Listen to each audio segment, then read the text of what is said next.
እንድንከባከብሽ ፈልገሽ ስጦታ እንገዛልሽ ፈልገሽ ካንቺ ጋር እየዋልኩ መቼ ሰርቼ ነው ላንቺ ስጦታ መገዛልሽ? እና ማትንከባከብኝ ከሆነ ጊዜ ማትሰጠኝ ከሆነ ስጦታ ማትገዛልኝ ከሆነ ታረግልኛለህ?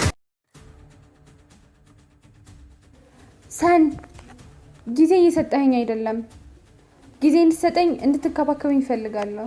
ማታም ስራ አምሽተህ ነው የምትገባው፣ ጠዋትም በጠዋት ነው የምትወጣው። ስራ ስለበዛብኝ እኮ ነው። ደግሞ ባለፈው ግዛልኝ ያልሽኝን ስጦታ ለመግዛት እኮ ነው ማታም አምሽቼ የምሰራው፣ ጠዋትም በጠዋት ወደ ስራ የምሄደው። ሰን እንድትከባከበኝም ጊዜ እንድትሰጠኝም ነው የምፈልገው። ስጦታ መግዛትማ ግዴታ ነው። አንዱን ምረጭ። በፍጹም ሁለቱን እንዳታስቢ። ወይ ጊዜ መስጠቱ ምረጭ፣ ወይ ስጦታው ምረጭ።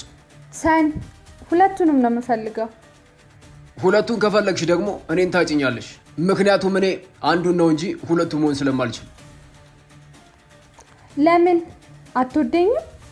አልናፍቅህም? አንድ ራሱን ለመቀየር የሚጥር ወጣት ሁሉንም መሆን የለበትም። እንድንከባከብሽም ፈልገሽ ስጦታ እንገዛልሽም ፈልገሽ ከአንቺ ጋር እየዋልኩ መቼ ሰርቼ ነው ለአንቺ ስጦታ መገዛልሽ? እና ማትንከባከበኝ ከሆነ ጊዜ ማሰጠኝ ከሆነ ስጦታ ማገዛልኝ ከሆነ ታረግልኛለህ? እኔ ፍቅረኛሽ ነኝ እንጂ አባትሽ አይደለሁ። ፍቅረኛ ያደረኩሽ እኮ ህይወቴን እንድታቀይልኝ ነው እንጂ ህይወቴን እንድታከብጅብኝ አይደለም። ጨለማና ብርሃን በአንድ ሰዓት እኩል ሊወጡ አይችሉም። ወዴት ነው ጥላ የምትሄደው? በቃኛ።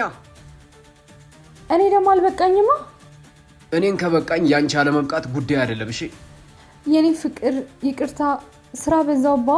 ስራ ሳይሆን ያበዛሽብኝ አንቺ ራስሽ ነሽ ስራ ይሆንሽብኝ።